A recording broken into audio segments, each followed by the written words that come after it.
Okay, I'm recording and we are live. Okay, hi there. This is Barb Stone from the WISE Center, and today we've got our Power Hour, our Wednesday Power Hour, and I'm really excited about doing this. We've got a guest speaker, Sherri Falck, who is from Pursuit Lending, and she's a great addition to this Power Hour. So first, Power Hour is by WISE. We are the WISE Center. So let me give you a little bit of our commercial here so that we've got this underway. But the WISE Women's Business Center helps female business owners in Central New York to help develop smart and successful business strategies. So if you need any help, you don't have to go it alone. You can come and contact us. We offer free one-on-one counseling, free online learning, and free virtual networking events. And it's always a great opportunity to be able to connect with different women in the community and really be able to learn from what everybody else is doing. And I am so excited about this month's series, because this month's series is really talking about alternative funding series. A lot of times as we're coming into businesses, we're thinking about, where do we go? Grants. Where do we go? Bank. But this month, we really wanted to be able to target some alternative funding methods for your business. Last week, we talked a little bit about crowdfunding, what that was like. And if you missed it, you can go to the wisecenter.org, go under resources and events, and you're going to be able to click on the Power Hour and being able to see last week's Power Hour. And then this week is going to be about some additional alternative funding. And last Wednesday, we're going to be talking about bootstrapping.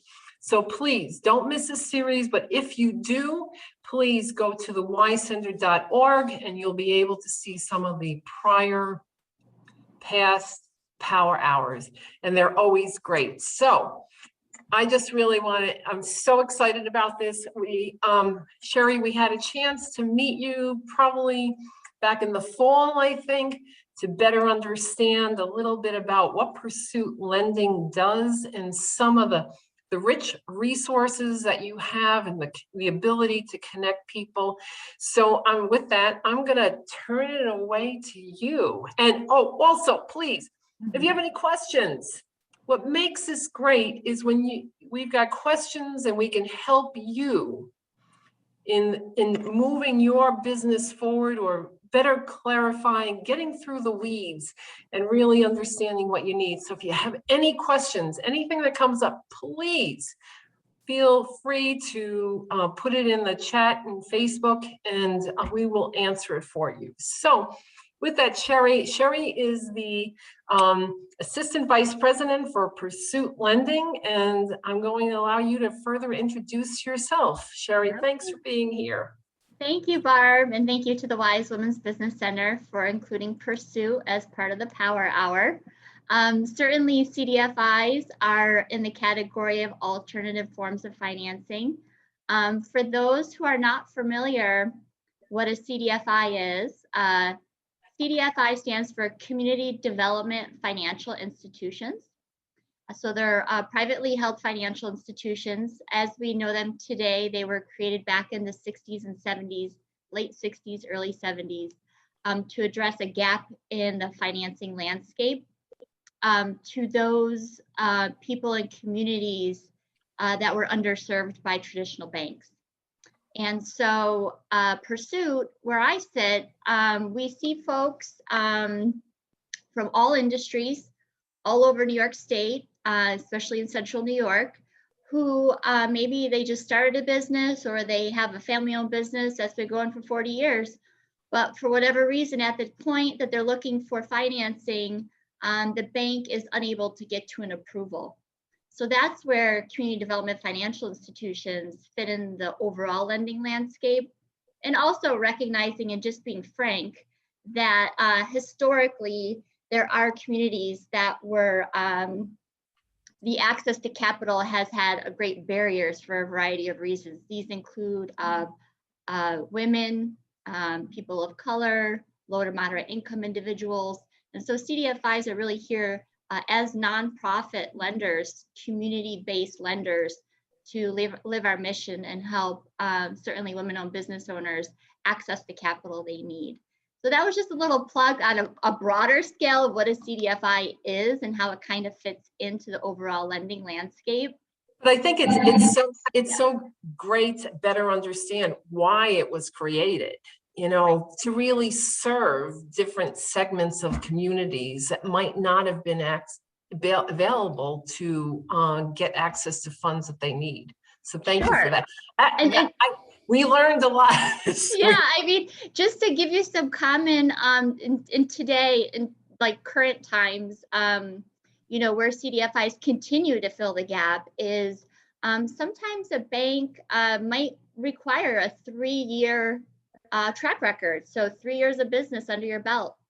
And or perhaps there's a credit score, a specific credit score that you need to meet for traditional bank financing, or debt service coverage ratio. I know I'm getting into some jargon here, but you know, the proposed debt over how much cash you really have to service that debt. Those are some common general themes that the bank, through how they're set up and their regulations and their credit policy, makes it hard to lend to that business at that time. And that's where CDFIs can really fill the gap. And then, Barb, on that topic of specifically women-owned businesses, I'd just like to call out, you know, we're talking about current times, but historically, there are many other reasons why certain populations were kept out of traditional bank financing.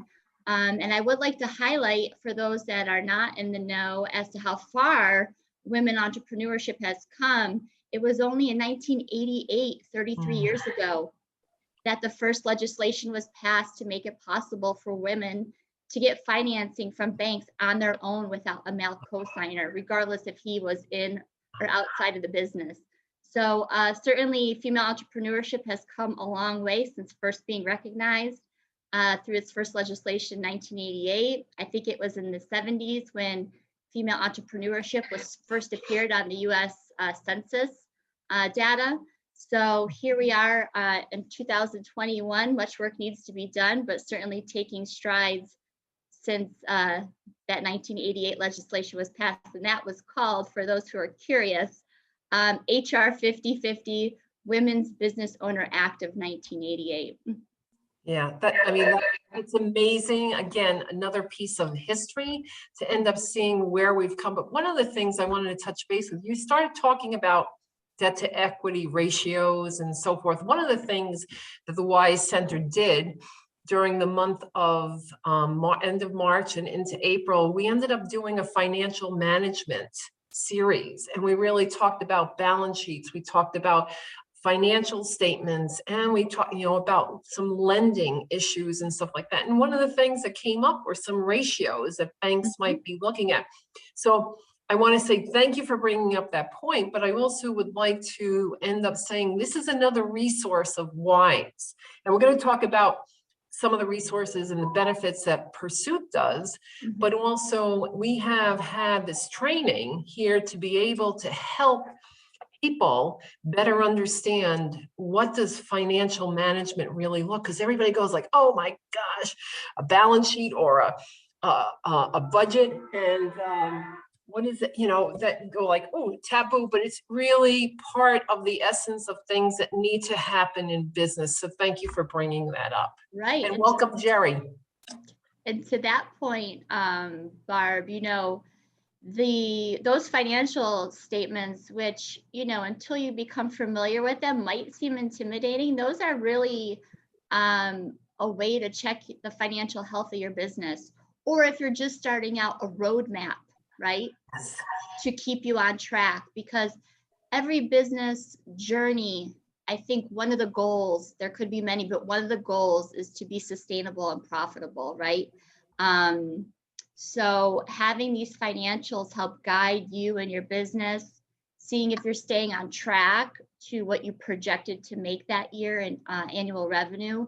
And if not, that financial statement that Barb and the WISE team can help you read and create on your own, that will alert you to say, oh my gosh, my revenues are only half of what I projected. Let me dig into it. Maybe it's some expenses I didn't account for, or maybe my profit margin, let me look at that. And so it just is a great tool and resource, the WISE Women's Business Center and these financial statements, to empower you to get to be that profitable business that can then give back to you and your household and the community, create jobs.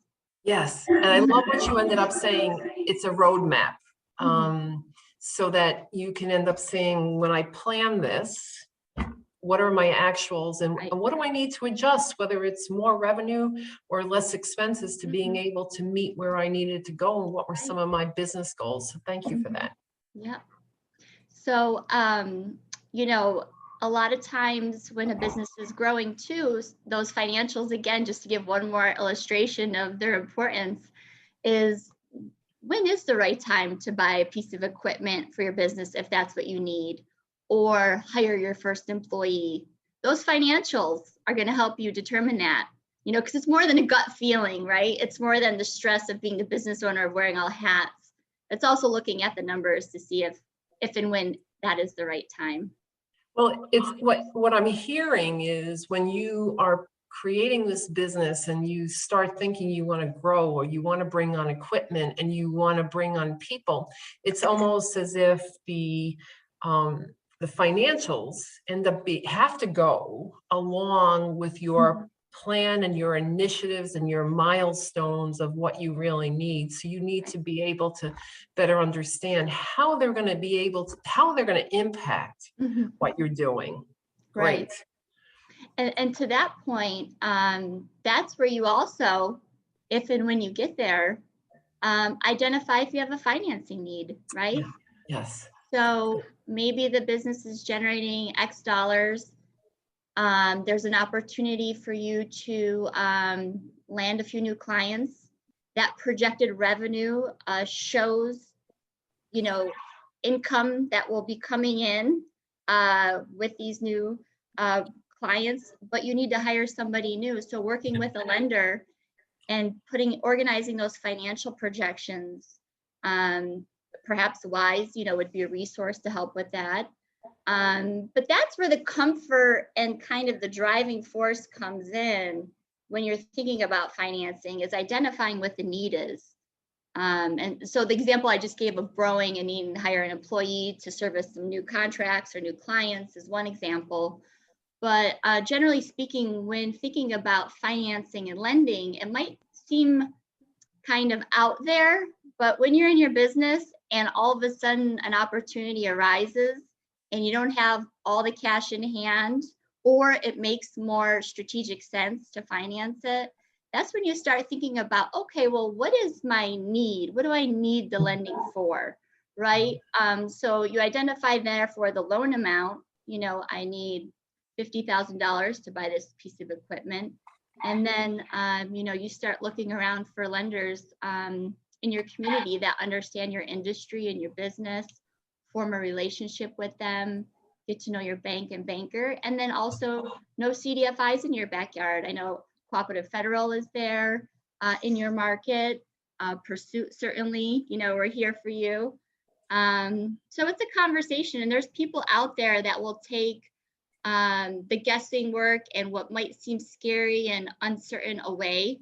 So we're really just looking at facts and helping you find the right financing options for you to meet your business goal needs and set you up for success. Cool. Great. So I really want to hear a little bit about what Pursuit does and their products and the process. But one of the things you ended up stating, and I want to bring that point out, we talk to a lot of our clients about the bail list, your banker, accountant, insurance, and lawyer. And I think that's you ended up talking about building that relationship. And we talk about getting your people on the team because it's so important. They may end up seeing Right. something that you can't see, and they'll help you. And I think the conversation that we've had is that, you know, you from Pursuit Lending, you're gonna also help them again see something they haven't, but also might be able to connect them to people Right. that Right. Yeah. So in addition to a business advisor, you know, an accountant, a CPA type person on your team, you know, a lender is also someone good to know if and when you need to access financing, and then also understanding what your financing need is, if it should be a short or a long-term financing tool that you use. So, for example, if you're a retail shop and you need to buy inventory for the holiday, perhaps a short-term line of credit would be a better fit than a 10-year term loan. So I know I'm kind of jumping into the weeds, but all of these things can be figured out once you get that team member in your circle, right? And you start to just ask questions or get to know what is out there before you actually need it, because education is everything. And then knowing what, you know, documents you might need to secure the financing. At Pursuit, our CDFI, we offer term loans. That means, you know, a term is over so many years, unlike a line of credit, which is, you know, you're approved for a certain amount and you draw on it if and when you need it. But we offer term loans, and those terms can be 5 or 6 years. There's a certain interest rate. Our interest rates range, they start at 3%. And for any business use. So it could be used to purchase equipment for working capital to help in your operations. It could be used to refinance existing business debt that's at a higher interest rate. So really any business use, leasehold improvement, we called it, which is, you know, renovating your space. But there's always a need that drives the financing request, right? So, and that need will then turn into what you're using it for, and then therefore will articulate the loan amount. Cool. So you talked a little bit about I'm just trying to get some feedback here. Term loans, but tell us a little bit about the process, Sherri, of Sure. what it's like and what the clients need to have, and potentially how long do they need to be in business before they come to you? Sure. So at Pursuit, our CDFI, you know, our website and marketing materials, everything we say, ideally 2 years. So we're not a fit for startups. You know, but if you have at least 1 year under your belt, meaning 1 year of tax returns, whether you report your business income, for example, if you're a sole proprietor, you would report it on a Schedule C on your personal tax returns. Or if you're organized as another entity, you would report it on, you know, a separate business tax return. So at least 1 year's worth of financials. So, you know, you would need that tax return for the business. We also require any owner over 20% to give the most recent 2 years of their personal tax returns. A valid ID, so driver's license works. And then in terms of other documents we might look for, if there's any existing business debt, so maybe you have a current, like other loans with other lenders, that's going to help us figure out your debt service coverage ratio. And then depending where we are in the calendar year, we might ask for interim financials, and that's that balance sheet and profit and loss statement. Okay, great. And then on the application itself will ask about what you're using it for, what the loan amount is, how it's going to help your business. So general questions related to what's driving the financing need. Do you have, like, when somebody contacts you and is interested in one of the, you know, something that you offer as far as lending, do you have like an actual like checklist of the documents that are needed depending upon the timing of things? Yeah, I have flyers, and I can certainly send those over to Wise. But really, it's the most recent 2 years of business and personal tax returns, a photo ID of any owner over 20%, and then what we call a debt schedule, which is just listing any existing business debt that the business might have. So those are kind of the documents you need to decide. And then the application itself is a Q&A. Okay, let me, one of the things that I love about learning about Pursuit are some of the benefits that come with being a borrower or having you as a lender for the business. Could you elaborate a little bit on that? Sure. So as a community development financial institution, we are a nonprofit lender. And so we have loan programs specifically designed for those traditionally kept out of traditional bank financing. And so I bring that up to say, our goal at the end of the day is to get our clients back to the bank. The bank will always have the lowest cost of capital, but sometimes there are hurdles to access it depending on, perhaps your business and what's going on, and then also balancing that with the credit, policies and requirements of the bank.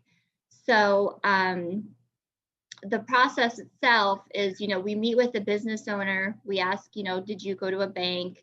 Because we want you as the end user to explore all your options. And, whether or not you went to a bank, certainly we could work with you either way.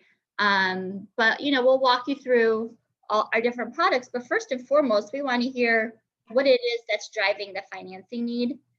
So that's when we get into the loan amount, what you're using it for. And then from there, we'll collect the application. Now, we recognize the trend over the last 10 to 15 years, how technology has come into the financial industry. So we have an online portal to collect an application. So from time of completed application, we can decision the financing request, whether it's a decision or feedback, or perhaps there's follow-up. Pre-COVID, it was within 2 business days. These days, I would say it's still within a business week to give feedback or a decision. But then post-loan, we have, to Barb's question, we have these value adds as a nonprofit that kind of surround that business owner with resources. So perhaps at the time we met you, your business was growing, you were keeping track of all your financials in Excel or even on paper, and now you've grown to a point where you need to use a system like QuickBooks. So we have grant dollars that allow us to extend, and we concentrate in 4 areas. So like in that example, QuickBooks, we could use our post-loan, what we call consulting core, to get you trained in QuickBooks, and at times even purchase QuickBooks for you. Wow. To help you continue to grow. And all of our post-loan consulting, there is a deliverable, right? So it's not just a one-on-one advisory, which is important, but it's also that tangible deliverable thing at the end of the engagement. So in that example, it's QuickBooks and learning how to use it. Other examples perhaps are like human resource management, working with growing businesses. Maybe they're bringing on their first employee and or a few, and it's the first time in their existence they need an employee handbook to help guide how they attract and retain employees, and all the different rules and regulations from the state that come with the HR field and training, etc. We will not only connect them with a human resource consultant of ours, but we will also pay for that consultant to produce an employee handbook on their behalf. And then the other 2 buckets that we concentrate in terms of post-loan consulting, in addition to what I've said so far, which is human resource management, financial management, is marketing and sales, as well as website development and e-commerce.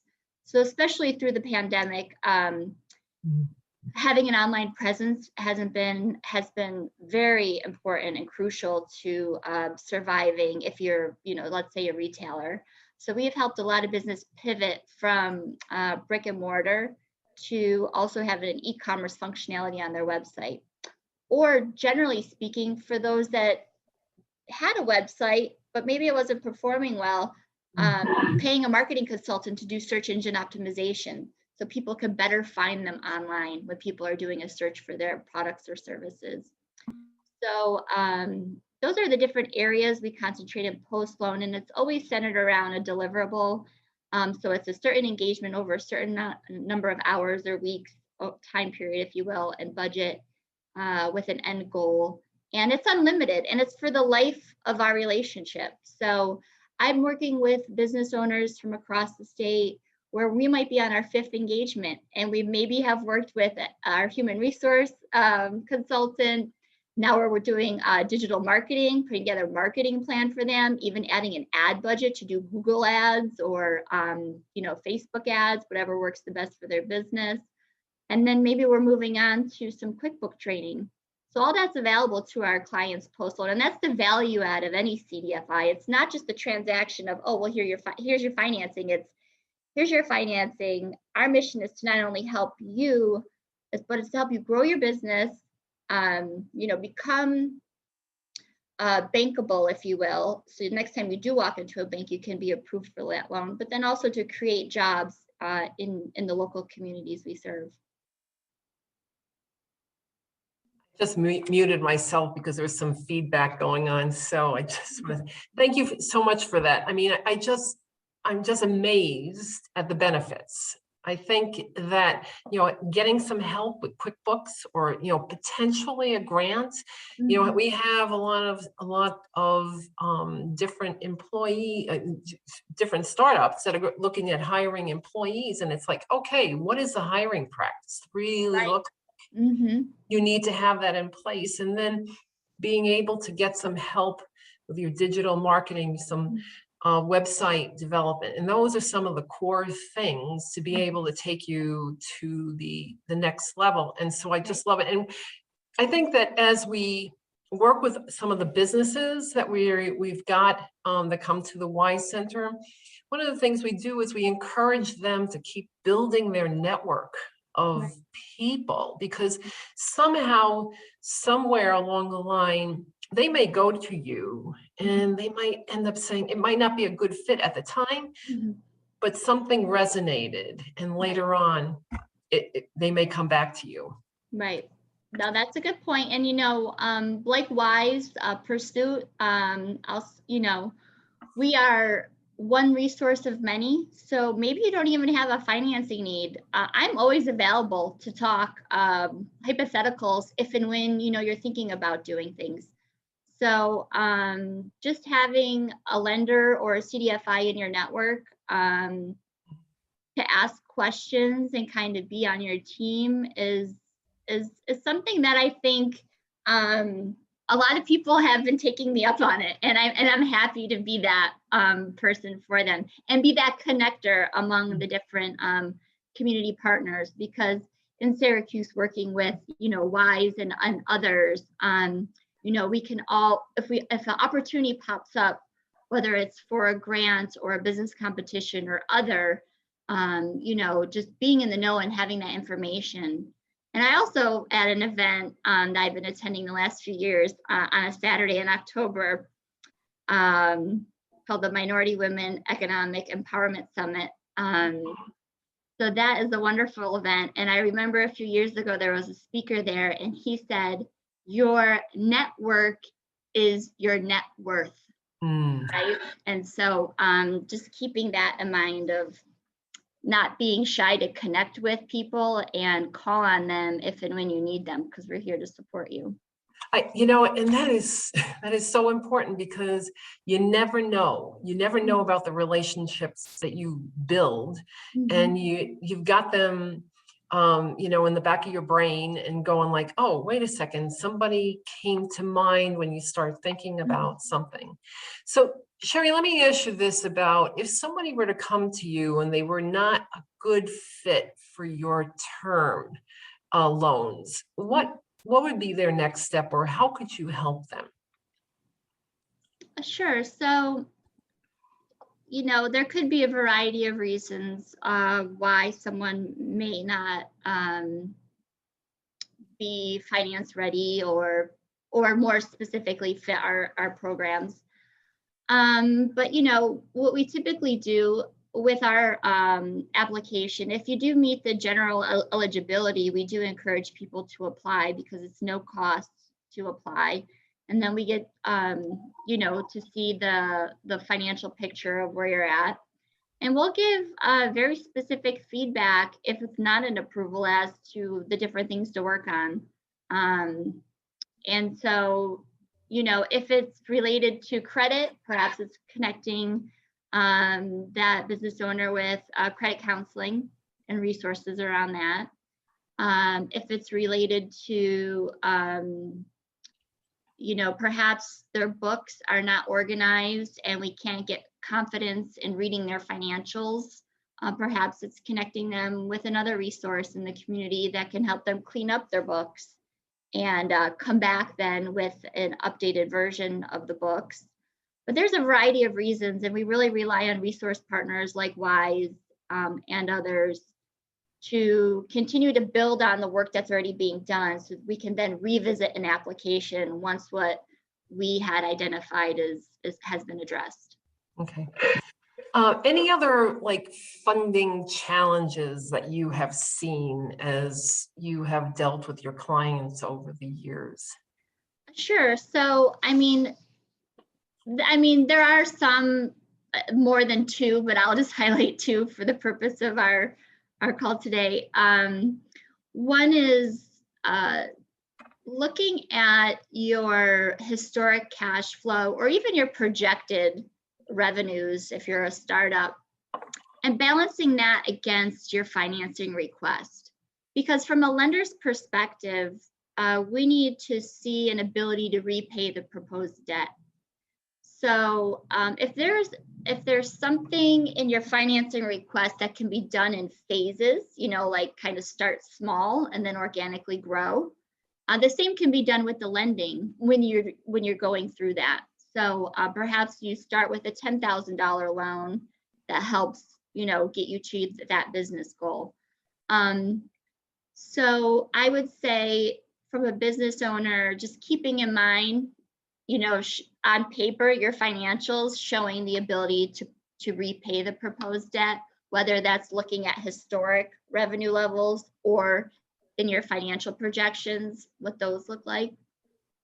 And then another funding challenge might be related to personal credit. So unlike a bank, a CDFI, like where I work at Pursue, we're not just looking at the score, but we're looking at the narrative behind the score and a history of paying creditors as agreed. So, you know, if the score is, let's say, a little bit below average, as a CDFI, there's a conversation there. It's not no, it's let's talk about this. Like we see XYZ happen in 2019 or 18 from your credit report. Let's talk about that. And so if we see a business owner, maybe it was a one-time life event that's dragging down their credit, but they're working on it.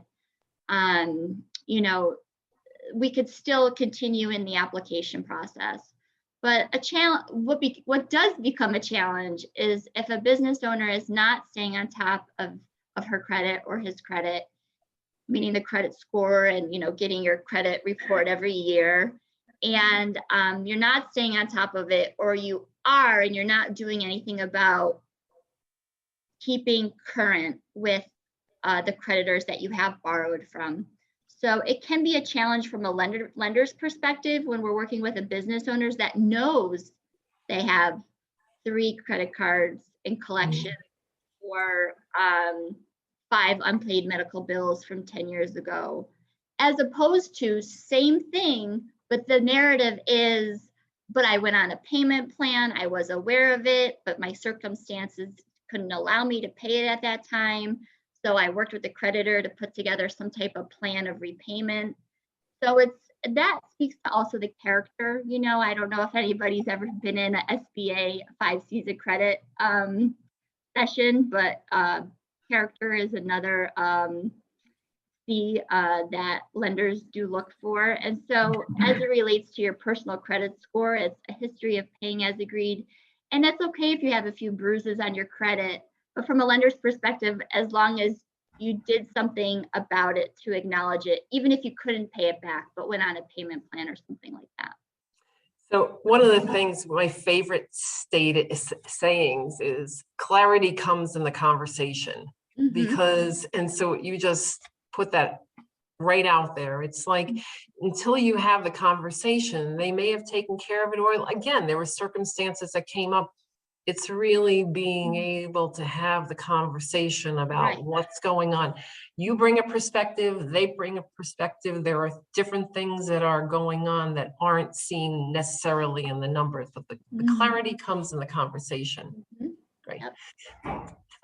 So I just want to get a little commercial here for the WISE Center for anybody that is just signed on to Facebook or come on here. We are the WISE Women's Business Center, and we offer free one-to-one counseling to help you and your business move forward. And today we have the pleasure of having Sherri Falck from Pursuit Lending talking about some alternative financing. And again, if there are any questions, please feel free. Diana, who's joined us, and Amelia, excuse me for the if I screw that one up. If you have any questions, please just come on board, and here that's what we've got people to be able to help you on your journey to help get through the weeds and clarity and get the clarity in the conversation is really where we're going. So I do have a question. Yes. And I'm sorry I came in late, so I don't know, That's okay. if you talked about this or not. But like, with this kind of lending, like, at which point could you buy a vehicle through your business? Is that even recommendable, or A vehicle for your business? yeah? I mean, you can use a small business loan to purchase a vehicle for your business. One question I would ask a business owner looking to do that is to see if they've explored, in addition to, in this example, Pursuit's loan programs against, where they're purchasing the vehicle from. Because sometimes where you purchase a vehicle, they could have their own financing. And so it's just making sure that what you could get directly from the dealer, maybe that's more advantageous. I don't know. And not until we have a conversation does that come out. Diana, does that help you? Yeah. So when does it become advantageous to do a business loan as opposed to going through a different agency, I guess? Well, I mean, in the very specific example of buying a vehicle, I only bring up going to where you might be getting the vehicle from, just because you always want to try to secure the lowest cost of capital. But unlike, if you were to get it from the dealer, let's say you can't, right? You would come to a CDFI or another lender to try to purchase it. And we earlier in the segment we talked about very briefly short-term financing products and long-term financing products. So you would probably want a longer term on that loan, because I'm guessing that the vehicle probably costs $50,000 or more. So you would want that term of repayment to be 5, 7, 10 years, as opposed to 1 year, to lower your monthly repayment payments back to that lender.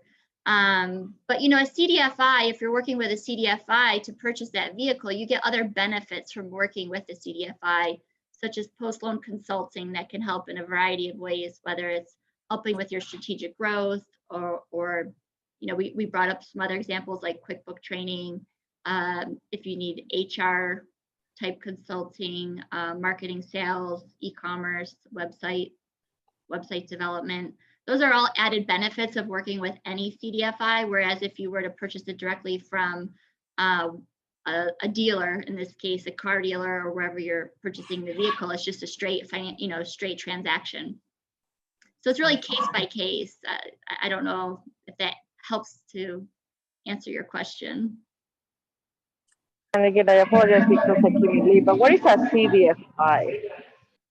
Sure. So CDFI stands for Community Development Financial Institution.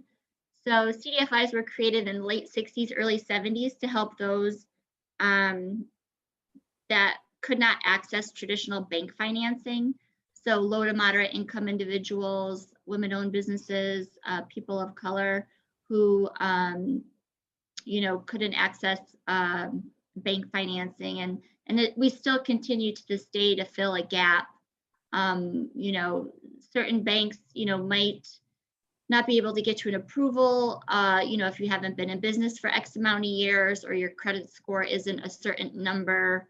So we work with banks. Banks are,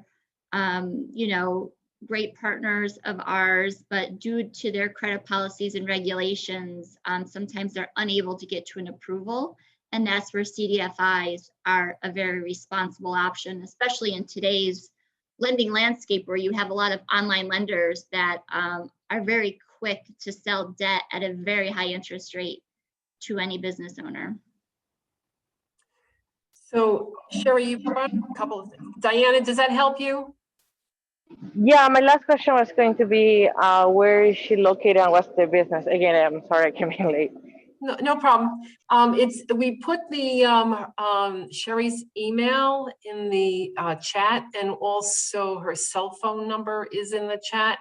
If you can take a look at that, you can get it. And then also I'm gonna, you can also go back. We'll be able to post this recording on wisecenter.org, and you'll be able to go to the power hours, and you'll be able to capture this recording again and listen to it from the beginning, because Pursuit Lending has a lot of different benefits that might help you once you become a borrower of theirs.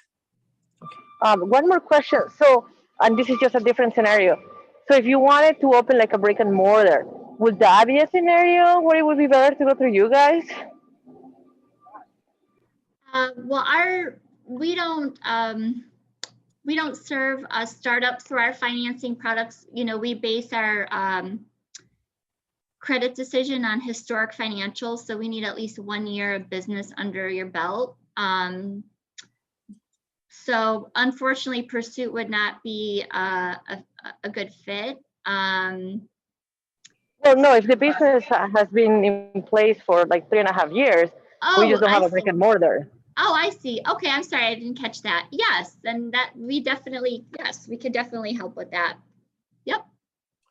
And Diana, this recording will be available 30 minutes after we wrap up here on Facebook also. So you'll be able to listen to that. Sherri, one of the things you, again, really brought up in this dialogue with Diana is about relationships, but you also talked about some, the technology and everything that has gone on. And we've got all these different lending vehicles out in cyberspace. And can you talk a little bit about that for our audience as to, yes. Yeah, because I think that so many times you see all these commercials and go like, oh, a quick loan. Oh, well, you don't necessarily always look into what the interest rates are. And so, and I think it's really goes back to that relationship. Right. Sorry about that. I had to plug in my laptop. It was no problem. Technology again. Speaking of technology. So yes, in today's lending landscape, especially with everything being online, including lenders now, you really have to do your homework. A few signs of predatory lending could include, and whether or not these are from online lenders, that are trying to sell debt, serving up ads because you Googled the words small business loan. So some warning signs to watch out for are pressure to make a quick decision, not being able to see the terms and conditions of the loan in writing before making a decision. The repayment terms might be too aggressive. So for example, our loans can be used to repay existing business debt. And we have refinanced some folks that have, taken a loan from an online lender. And we have seen daily deductions from their business checking account because the repayment term was in a year's time, and then it was pulling every day to get that repayment done in under a year.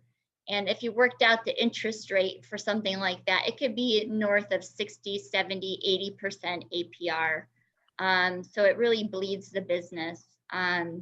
So, you know, that repayment term of less than a year, especially if you're taking out a larger loan, can really bleed your cash. So if you had a cash flow problem going in, something like that is not going to help.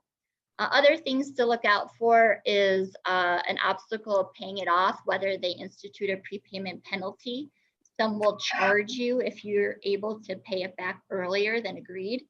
So look out for that. And then finally, just getting caught in a debt cycle. So if they're not asking you for business financials, if you know it's kind of a stretch and it kind of feels too good to be true that they're giving you this cash, it probably is. Follow your gut and work with a responsible lender that will explain everything, put everything in writing and walk you through it and not pressure you to get in to that type of contract. Yeah, it's almost like the devil is in the details. When you're working with somebody and you're in a relationship, you can really, they've got your back. But when you're hurrying up online and thinking, oh, this looks like a great deal, I need the money real fast. Yeah, but there are consequences to. Right. So any responsible lender will want to see your financials because they want to get to know your business, you know. And any lender is going to look at those financials, whether they're from a tax return or if you're a startup and their financial projections as to what you're projected to do. And they'll see that they're looking for your ability to repay. And if they're not looking for that, then what are they basing it on, right? And so, you know, through any process with any lender, I think it's safe to say what happens is you fill out an application, you provide all the documentation they need, a decision is made.